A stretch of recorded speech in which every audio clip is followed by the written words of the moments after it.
Universidad del Tolima.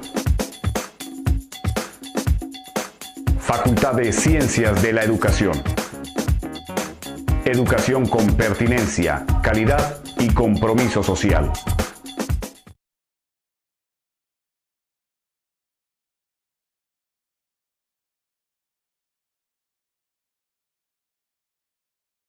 Salud. Pues nosotros lo que vamos a hacer es una especie de anecdotario, como quiera de que somos hija y sobrino de maestros, y entonces no tenemos nada así preparado, no tenemos un libreto, sino que pues vamos a contar algunas anécdotas porque el tiempo no da para mucho, tenemos 2 horas. Bueno, entonces, la cosa es que el magisterio nuestro es eso, producto de anécdotas. Los profesores no ganamos mucho, pero vivimos sabroso, porque nuestros estudiantes y nuestra vida magisterial, pues digamos que nos da o nos ha enriquecido con esas anécdotas y digamos que hace parte de esa historia. Lo que nosotros sabemos es que el magisterio nuestro empieza el siglo XIX. Perdón, interrumpo. Voy a interrumpirle a Orlando porque no es gratuito que tengamos estas sillas acá. Teníamos pensado con Carlos Mario hacer una parodia de algo que ustedes no conocieron, pero que algunos de los que están en la mesa seguramente sí. Que era una charla un tanto informal, pero bastante académica, entre 2 ilustres conocedores de la historia de nuestro país. Se llamaba El pasado en presente. Entonces, cuando estábamos hablando, yo hice la broma de recordar esa anécdota y comentando con algunos compañeros de la facultad, pues quienes recordaban, quienes no recordaban y lo que representaba y quienes fuimos capaces de verlo. Es por eso que estamos en este pequeño escenario tratando de recordar el pasado en presente, pero el pasado en presente del magisterio de nuestro país. Ya no en los términos académicos, a veces un tanto acartonados, para algunos estudiantes un tanto aburridor, sino a partir de la vivencia. Pero también aprovecho antes de empezar la charla que le corté así de hecho hablaba a Abelardo, el chorro a mi Abelardo, para agradecerle a Miguel su presencia, las palabras de Marta, a mis ex alumnos y alumnas, Juan, Freddy, Carlos, fueron mis estudiantes de aquí de la universidad, y a Wilson, que es el profesor de la Facultad de Humanidades y Artes, que nos acompaña, igual a los profesores compañeros que nos acompañan y a todos ustedes que hoy están acá. Esta idea nació de una conversación, de que hoy conmemoremos el Día del Maestro con ustedes. No que ustedes nos conmemoren a nosotros el Día del Maestro, sino con ustedes, porque ustedes son los maestros del futuro. Ustedes son los que van a asumir la responsabilidad, ya ves que digo en la clase, futuros maestros, para que de paso se vayan apropiando de lo que significa ser maestro, de que asumamos la responsabilidad no cuando nos toque, sino desde ya, porque es desde ya, no es allá en el aula de clase, ya estamos en las aulas de clase. Entonces desde ya nos toca asumir la responsabilidad de un oficio que en mi caso, como decía Orlando, no nos deja mucho dinero, pero sí nos deja muchas satisfacciones. muchísimas satisfacciones, inclusive de la posibilidad de encontrarse uno con sus alumnos, sus ex alumnos o maestros y demás. Entonces, pues este trabajo da eso que muchos otros trabajos no dan. Una palabra, una sonrisa, un saludo que hace mucho. Y que mi papá, que era maestro, como lo decía Orlando, y le estoy comentando en la clase, él decía que esa era la mejor paga que uno como maestro podía tener. No llena la olla, pero satisface el alma. Y eso es grande. ¿Listo? Entonces, a ver,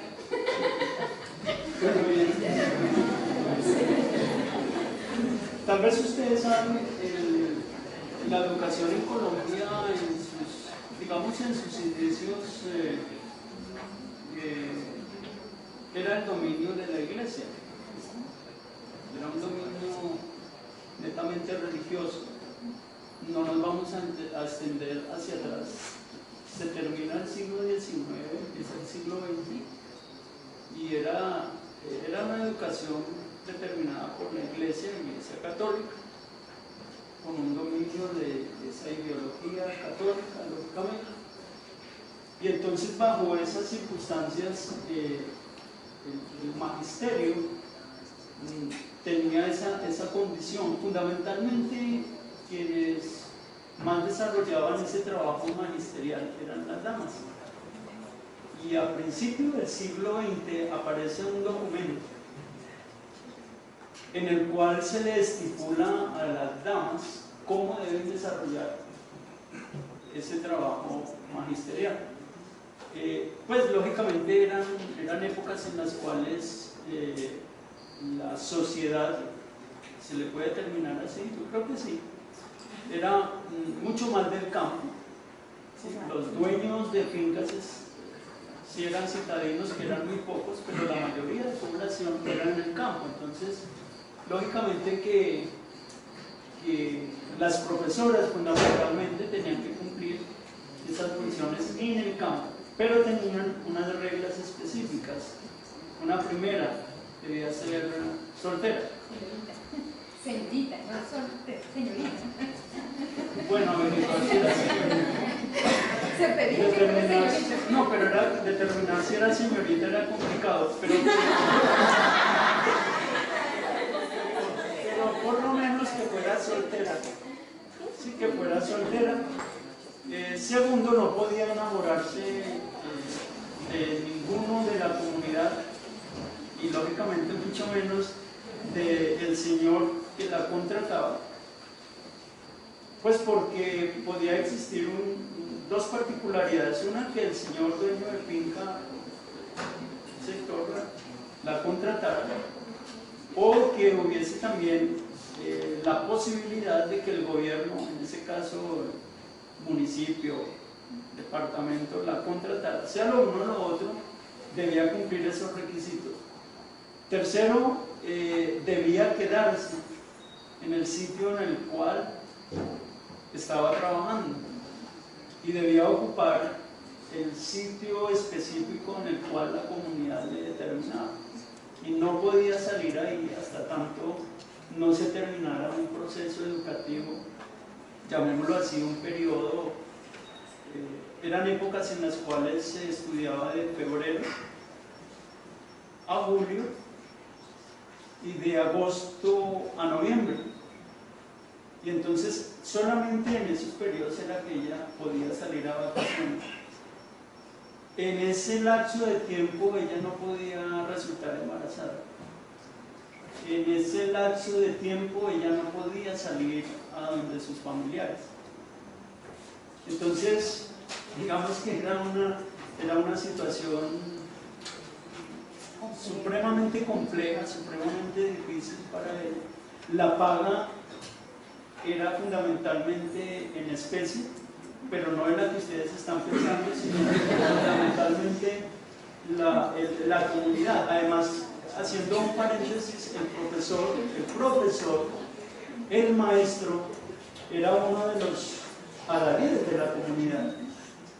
Era un representante muy importante dentro de la comunidad, con el sacerdote, con el juez, con el alcalde, si era pueblo, o si cuando ella bajaba al pueblo, pues era una de los individuos prestantes, ¿sí?, dentro de esa sociedad.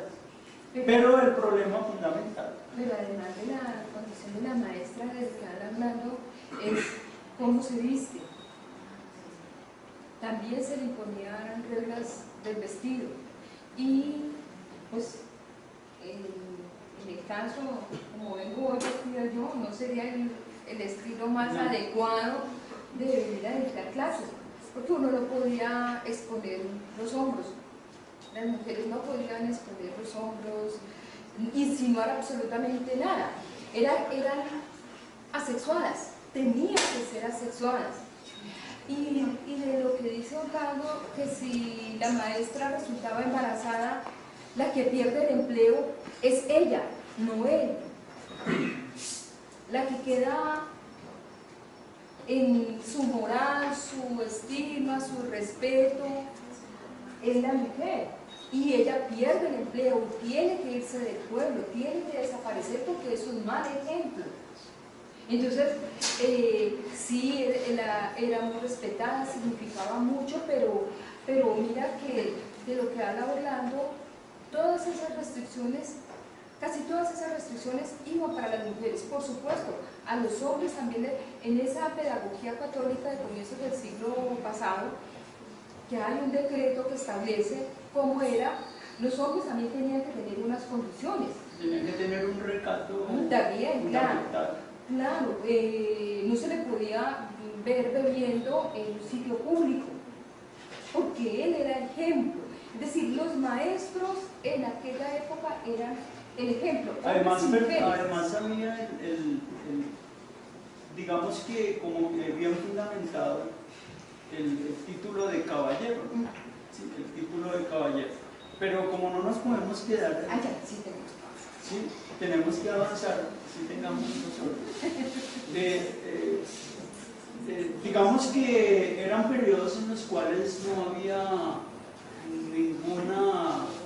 ninguna ley que amparara eso que podríamos llamar magisterios. En 1913, ustedes no habían nacido, en cambio yo tampoco. Aparece una cosa y por eso se le llama, tal vez ustedes lo han oído, ese tipo de pensión ya no lo gana ningún profesor. Los profesores que se ganaron ese tipo de pensión o ya se han muerto o quedan muy poquitos, la famosa pensión gracia. En 1913, por todas esas cosas, por todas esas anécdotas, esa historia, los profesores no ganaban mucho. Los profesores ganaban más que todo digamos, en especie, y no es cuento. Y la especie era que cuando ellos iban a sus casas cada 8, cada 15 días, podían salir los señores, las profesoras no, por las circunstancias que se han planteado. Entonces, cuando podían salir, fueran los unos o los otros, salían con el mercadito. Y lo mínimo que llevaban a su casa era la gallinita, la yuca, las papas, el racimo de plátano. Y después la paga venía de acuerdo a las circunstancias. Entonces, en 1913 aparece la famosa pensión gracia, que era una gracia conseguirla. Por eso se le llamó pensión gracia, porque se la pagaban a los profesores que con cualquiera, entre otras, quiero decirle, los profesores de esa época eran profesores que tenían quinto de primaria. Los que lograban llegar al bachillerato eran, llamémoslo así, superdotados y con un bagaje cultural supremamente grande, pero los de quinto de primaria sabían saliendo de todo, y de todo es de todo. Entonces estaban, digámoslo para traer, muy bien preparados, ¿cierto? Muy bien preparados. Entonces, por eso aparece la famosa pensión gracia, ¿sí? Que después se la sigue ganando el magisterio, de acuerdo a una serie de circunstancias y cuestiones y prebendas. Decir hoy que quienes ganaron la pensión clase pues tenían que haber trabajado en primaria, y tenían que haber trabajado en el sector rural, y tenían que haber trabajado con el departamento, con el municipio, porque si su nombramiento era nacional, entonces que ya una serie de trínculos ahí que casi ni los profesores la entendemos, pero que seguramente el gobierno sí. Bueno, sigue un largo trecho, y eso de que los profesores ganaban en especie, eso perduró. Sí, claro. Eso perduró. Como hasta los años 60, 70. Pues, inclusive en los años 70. Yo trabajé en un momento en un colegio y a veces me daban cositas.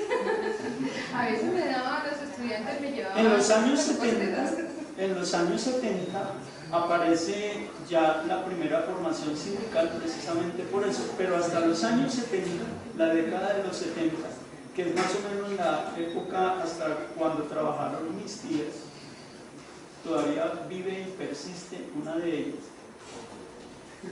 y la pensioncita que se gana es de gracia, ¿sí? Porque después de haberle trabajado 45 años al departamento, no es una gracia sino una desgracia ganarse esas dos pensiones que ella tiene. Sí, eso hay que decirlo. Y además porque resulta que hasta los años 70 el gobierno pagaba en especie, y todavía somos, por eso somos, entre otras, haciendo un paréntesis, todavía somos un país cervecero. Si este país bebe cerveza y bebe aguardiente y hacemos reinado hasta de la yuca, a los maestros nos pagan. Eso no es carreta, a los maestros nos pagan, ¿sí? Porque todavía dependemos de las rentas del departamento. Entonces, hasta el año 70, corriendo así rapidito el tiempo, les pagaban en especie.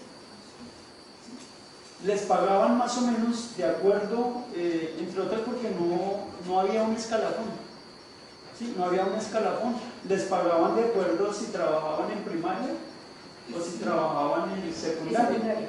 Los de primaria ganaban menos y los de secundaria ganaban más. Porque se suponía que los de bachillerato, se les llamaban los de bachillerato, pues estaban como mejor preparados, y la mejor preparación era porque habían de pronto salido de una escuela normal. ¿No es cierto? O si salían de una escuela normal y eran profesores de primaria como mis tías, entonces ganaban un poquito más. Entonces a ellos les pagaban con un vale, un vale firmado seguramente por el secretario de Educación de la época, o por el gobernador, el tesorero, eso por el tesorero. O el tesorero. Y les decían, bueno, no es probable que les paguemos completo ese recibito, no era un cheque, era un recibo de pago, y el resto del sueldo se lo pagaban en aguardiente. Entonces yo recuerdo, yo estaba muy sardinito, mis papás eran, yo les he contado, mis estudiantes, y con algo de orgullo, mis papás eran campesinos, pero ellos también fueron desplazados por la violencia de los años 50. Mis tías lograron educarse porque mis abuelos decían, no, los muchachos tienen que trabajar en la finca y las otras se pueden salir al pueblo y educarse. Entonces se volvieron, lógicamente, profesoras que hicieron, pues tanto querían la profesión como el papá de Angelita, que duraron 40 y pico de años en la profesión. Y entonces les pagaban con 4 cajas de aguardiente.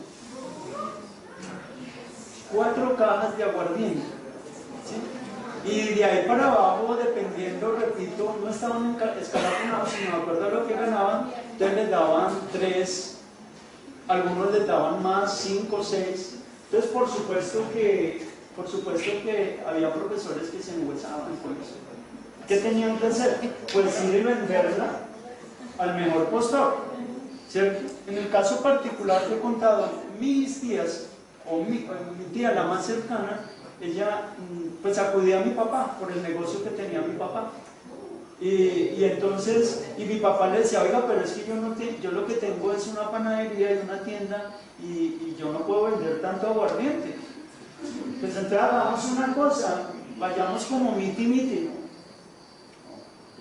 no serrucho porque mi papá no la tumbaba, pero vaya, a ver, hagamos una cosa, mis proveedores para aquí, para la tienda que yo tengo, pues yo voy y hablo con ellos y que me reciban en parte de pago su aguardiente y después yo le voy a decir, entonces esa era una odisea. Sí, era una odisea. Y yo les cuento qué hacía mi papá, y a los estudiantes que han sido mis alumnos, les contaba que yo soy la tercera de 9 hermanos. Entonces, hagan cuentas con salario de maestro de escuela, porque uno decía maestro de escuela, que era mi papá, porque papá no había llegado sino hasta el segundo de bachillerato. Cuando le daban esas cajas de aguardiente, pues mi papá iba al granero.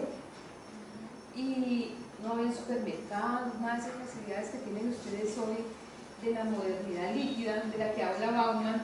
Y entonces papá iba al granero y le decía al señor del granero, bueno, pues, ¿qué hacemos?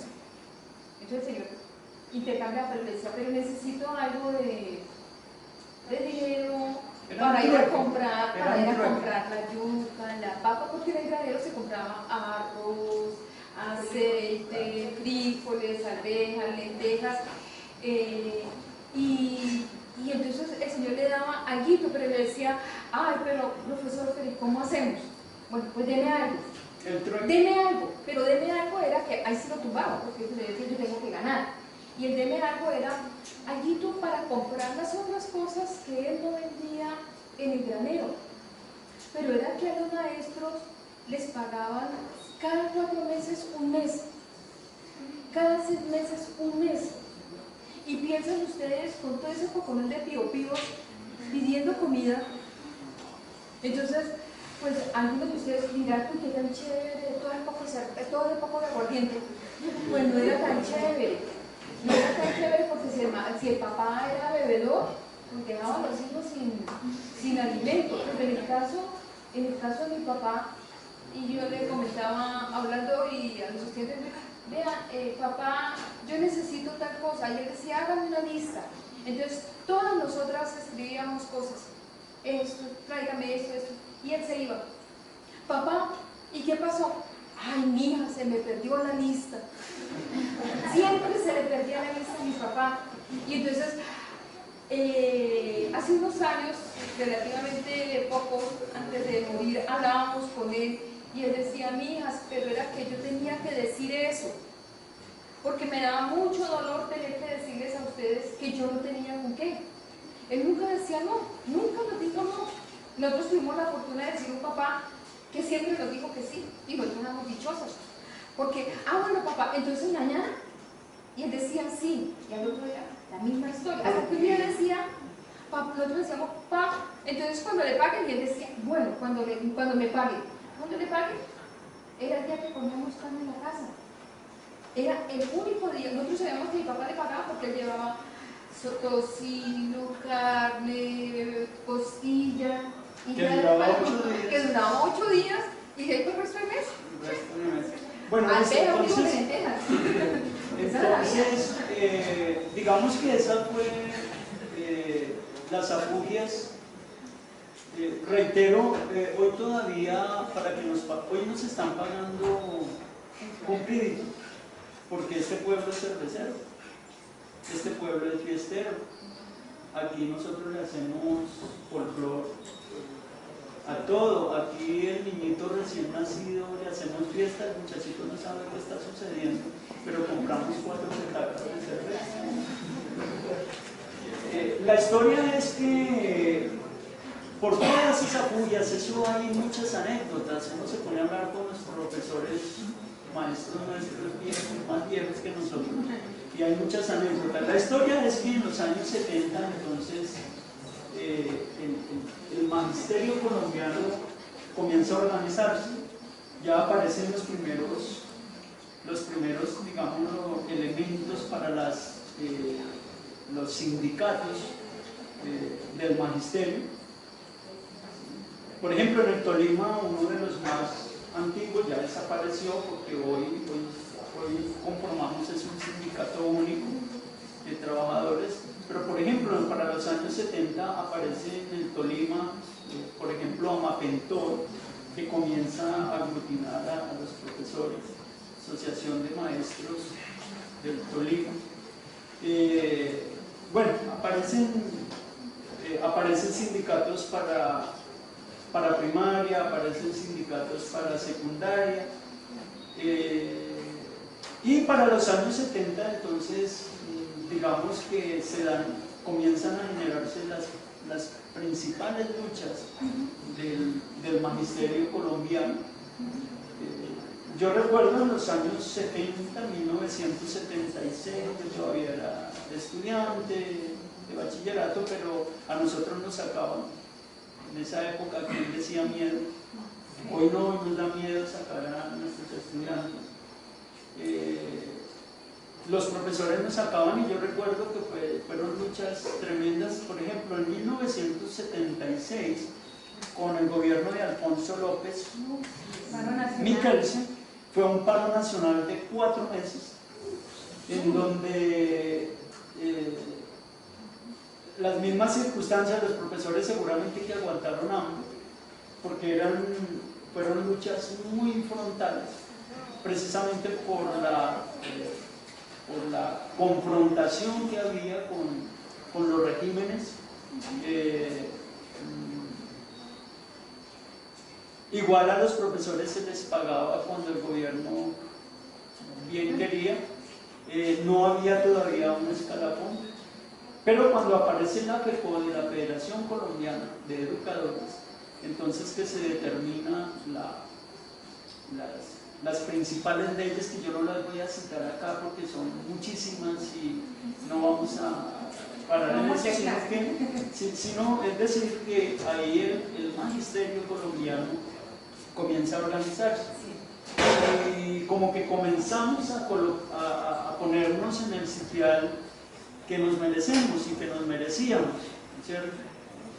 Como digamos hacedores de una sociedad nueva.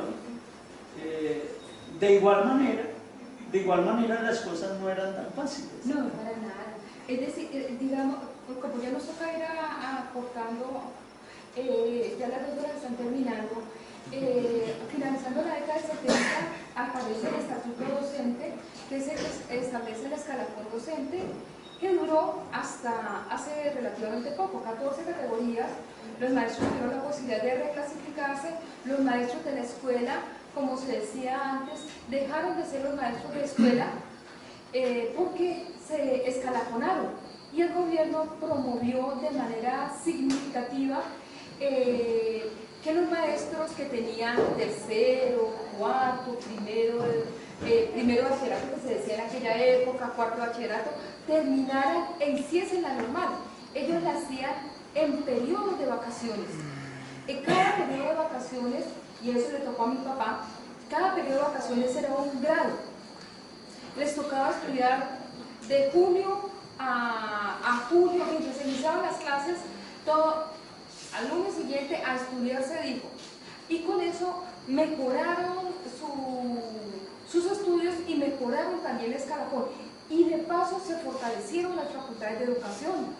Entonces, cuando nosotros empezamos a estudiar, que nosotros éramos los jóvenes, los penados, nuestros compañeros eran personas de 45, de 40 años, de 35, con el número de años de servicio, y pues se llenaron las facultades de educación. Esa facultad era grande, teníamos la licenciatura en la cual nosotros nos formamos, que era la licenciatura en Historia y Geografía, no Ciencias Sociales. Miguel, Lucero, Carlos, salieron en la licenciatura de Ciencias Sociales, pero nosotros somos Historia y Geografía, área mayor Historia, área menor Geografía. La licenciatura en Español e Inglés fue el boom de las licenciaturas, digamos que fue el cuarto de hora del magisterio colombiano. Sí. El magisterio colombiano digámoslo así, por primera vez en la historia se preparó, y ese cuarto de hora nosotros lo dejamos pasar, desafortunadamente, porque nos dieron la posibilidad de esa autonomía. De pronto no supimos interpretar esa autonomía, pero fue un cuarto de hora muy especial, todo el mundo se preparó. A nosotros también nos tocó. Nosotros salimos de licenciados y después comenzamos a 5 centavos. El magisterio colombiano se preparó, se ha preparado, y el gobierno no ha dado 5 centavos. Lo único que el gobierno daba era la oportunidad de que las universidades determinaran ese tipo de estudios, determinaran esos créditos, que casi siempre nos tocaba hacerlo, como dice Angelita, no solamente a la generación anterior nuestra, sino esta generación, y de la cual somos hijos nosotros, pues nos tocó prepararnos bajo esas circunstancias. Hemos mejorado, ya no nos pagan en especie, ya no nos pagan en especie. Ya no hay algo. Ya no nos pagan en especie. Ya no nos pagan en especie, ya nos pagan cumplidito, pero hay que decirlo, hemos escogido una profesión, retomando las palabras de Miguel, en la cual nosotros no ganamos mucho, pero si sabemos vivir, vivimos muy bien de ella. Sí, y terminamos diciendo que hablando me tocó un estilo de vida como maestro y amigo, y somos más o menos de la misma generación, porque Orlando tuvo la oportunidad de vincularse al magisterio y yo no. Orlando dice, de pronto nosotros no supimos, y en una parte de pronto el magisterio no supo aprovechar, pero también hubo el periodo de la década del 80, que para muchos es la década perdida, fue la época de la persecución, fue la época de seguimiento a los maestros, a los que pensaban diferente, y por eso los sindicatos tuvieron un bajón, y por eso las protestas estudiantiles desaparecieron del mapa, y por eso esos grandes debates que los convocaban en el aula máxima, que era cera máxima en esa época, que duraban desde las 2 de la tarde hasta las 10 de la noche aquí en la universidad, y al día siguiente se retomaban, porque nosotros estudiábamos de 2 a 10 de la noche, porque la mayoría de nuestros compañeros eran maestros. Entonces ellos trabajaban por la mañana y estudiaban tarde-noche. Y nuestro horario era así, de 2 a 10 de la noche, con 7, con 8 asignaturas por semestre. Y bueno, ahí seguimos. Entonces son 2 estilos, 2 formas. Yo no tuve la suerte de vincularme al magisterio, por muchos motivos. Y pues trabajé en colegio privado, fue lo que me tocó muchísimos años como catedrática de esta universidad, del programa de la licenciatura. Por eso le digo que fue parte de los maestros de ustedes fueron mis alumnos, y me siento muy contenta que estén acá. Pero también fueron otros corre-corres. De todas maneras, esa es la historia del magisterio. La historia del magisterio nunca ha sido la que le resuelve los problemas económicos a la gente, de que los hace ricos y demás, pero sí nos da la posibilidad de tener muchísimas satisfacciones, ¿cierto? Muchísimas, y la satisfacción mayor yo creo que para todos nosotros es que nuestros estudiantes puedan salir adelante. Para terminar, en este momento FECODE está luchando para que primero haya un estatuto único. Es muy probable que cuando ustedes salgan al mercado laboral hayamos podido encontrar ese estatuto único. Uno de los problemas centrales que tuvimos desde la época finales de los 80, de los 90, es que el gobierno creó todos los mecanismos y nos dividió. Nos dividió porque dentro de unas mismas circunstancias creó varias formas de pagarnos, llamémoslo así. Entonces unos éramos nacionales, otros departamentales, otros municipales, otros ocasionales, otros prestación de servicio, otros sencillamente le decían, mire, en tal vereda necesitamos un maestro, ¿usted quiere irse? Váyase. Y se iba y después por obra y gracia del Espíritu Santo le firmaban un contratico y hasta que el muchacho o la muchacha se aburría y no, yo me devuelvo porque yo no estoy recibiendo ninguna paga. Entonces todo eso nos dividió. Hoy estamos luchando por esto. Estamos luchando porque nos paguen el nuevo salario. No hemos recibido, estamos con el salario del año pasado. Y entonces, la idea fundamental entonces con esta charlita es haberles argumentado algunas cosas de más anecdotario que de otra cosa y decirles, muchachos, que ustedes pues están preparando para ser los futuros maestros de este país y que lógicamente a ustedes les va a tocar luchar también por alcanzar las mejores formas. Ustedes van a tener un reto fundamental y seguramente que ustedes van a ser los sindicalistas también del futuro y van a tener que luchar por esa organización que pues con todos los problemas, con todas las afugias, pues hemos logrado muchas cosas. Son más las cosas positivas que las negativas. Entonces pues digamos que ese más o menos ha sido un recuento. Les agradecemos su atención y muchas gracias. Gracias.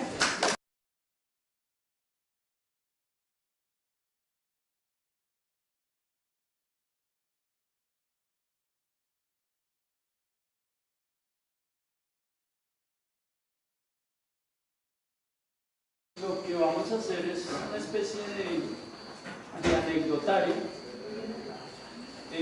como quiera de que somos hija y sobrino de maestros. Y entonces tenemos, no tenemos nada así preparado, no tenemos un libreto, sino que pues vamos a contar algunas anécdotas porque el tiempo no da para mucho. Tenemos 2 horas. Bueno, entonces, la cosa es que el magisterio nuestro es eso, producto de anécdotas.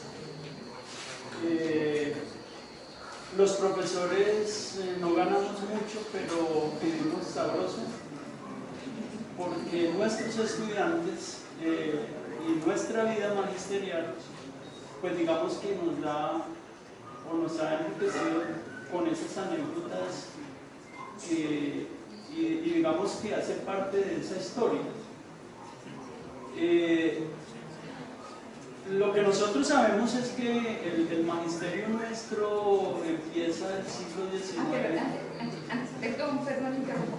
Voy a interrumpirle a Orlando porque no es gratuito que tengamos estas sillas acá. Teníamos pensado con Carlos Mario hacer una parodia de algo que ustedes no conocieron, pero que algunos de los que están en la mesa seguramente sí, que era una charla un tanto informal, pero bastante académica entre 2 ilustres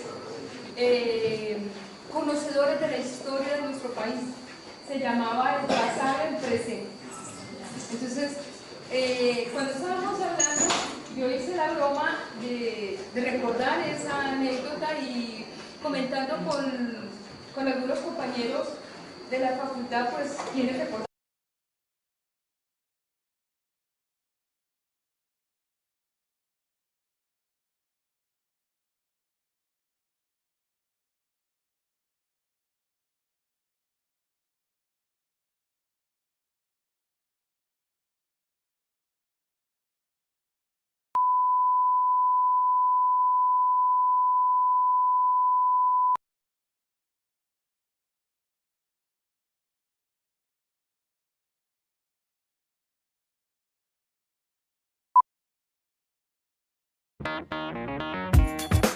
Universidad del Tolima. Facultad de Ciencias de la Educación. Educación con pertinencia, calidad y compromiso social.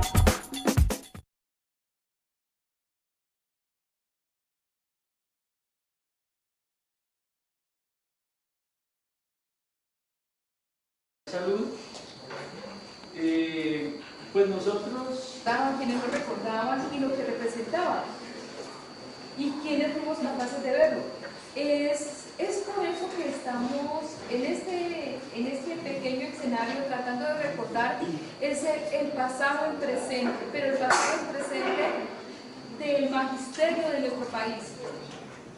Ya no en los términos académicos, a veces un tanto acartonados, para algunos estudiantes un tanto aburridos, sino a partir de la vivencia. Pero también aprovecho antes de empezar la charla, que le corté así, de hecho hablaba Abelardo por el chorro a mi Abelardo, para agradecerle a Miguel su presencia, las palabras de Marta, a mis ex alumnos y alumnas, Juan, Freddy, Carlos, fueron mis estudiantes de aquí de la universidad, y a Wilson, que es el profesor de la Facultad de Humanidades y Artes, que nos acompaña, igual a los profesores compañeros que nos acompañan y a todos ustedes que hoy están acá.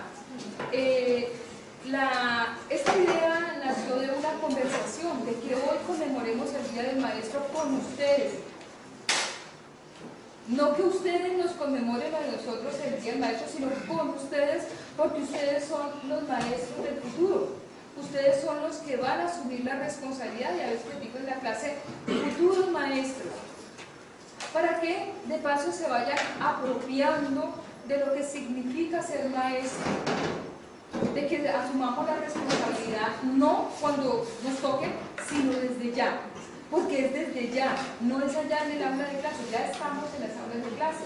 Entonces desde ya nos toca asumir la responsabilidad de un oficio que en mi caso, como decía Orlando, no nos deja mucho dinero, pero sí nos deja muchas satisfacciones.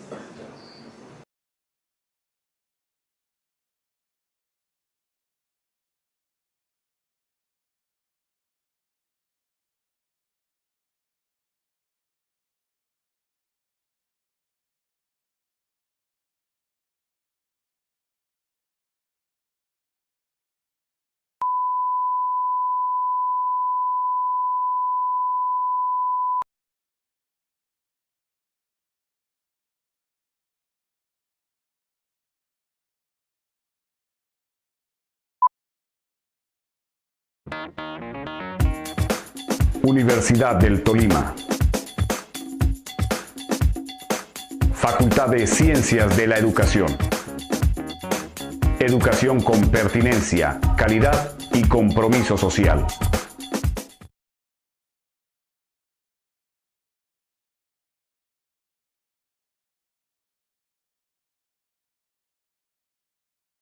Salud. Pues nosotros lo que vamos a hacer es una especie de anecdotario, como quiera, de que somos hija y sobrino de maestros. Y entonces tenemos... Orlando no nos deja mucho dinero, pero sí nos deja muchas satisfacciones. Muchísimas satisfacciones. Inclusive de la posibilidad de encontrarse uno con sus alumnos, sus ex alumnos o maestros y demás. Entonces, pues este trabajo da eso que muchos otros trabajos no dan. Una palabra, una sonrisa, un saludo que hace mucho. Y que mi papá, que era maestro, como lo decía Orlando, y le estoy comentando en la clase, él decía que esa era la mejor paga que uno como maestro podía tener. No llena la olla, pero satisface el alma. Y eso es grande. ¿Listo? Entonces, a ver,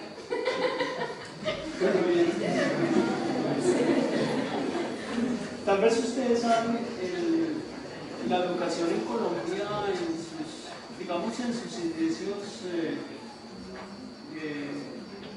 era el dominio de la iglesia. Era un dominio netamente religioso. No nos vamos a extender hacia atrás. Se termina el siglo XIX, empieza el siglo XX. Y era algo que ustedes no conocieron, pero que algunos de los que están en la mesa seguramente sí, que era una charla un tanto informal, pero bastante académica, entre dos ilustres conocedores de la historia de nuestro país. Se llamaba El pasado en presente. Entonces, cuando estábamos hablando, yo hice la broma de recordar esa anécdota y comentando con algunos compañeros de la facultad, pues quienes recordaban, quienes no recordaban y lo que representaba y quienes fuimos capaces de verlo. Es por eso que estamos en este pequeño escenario tratando de recordar el pasado en presente, pero el pasado en presente del magisterio de nuestro país. Ya no en los términos académicos, a veces un tanto acartonados, para algunos estudiantes un tanto aburridos, sino a partir de la vivencia. Pero también aprovecho antes de empezar la charla que le corté así de hecho hablaba Abelardo Porero, el chorro a mi Abelardo,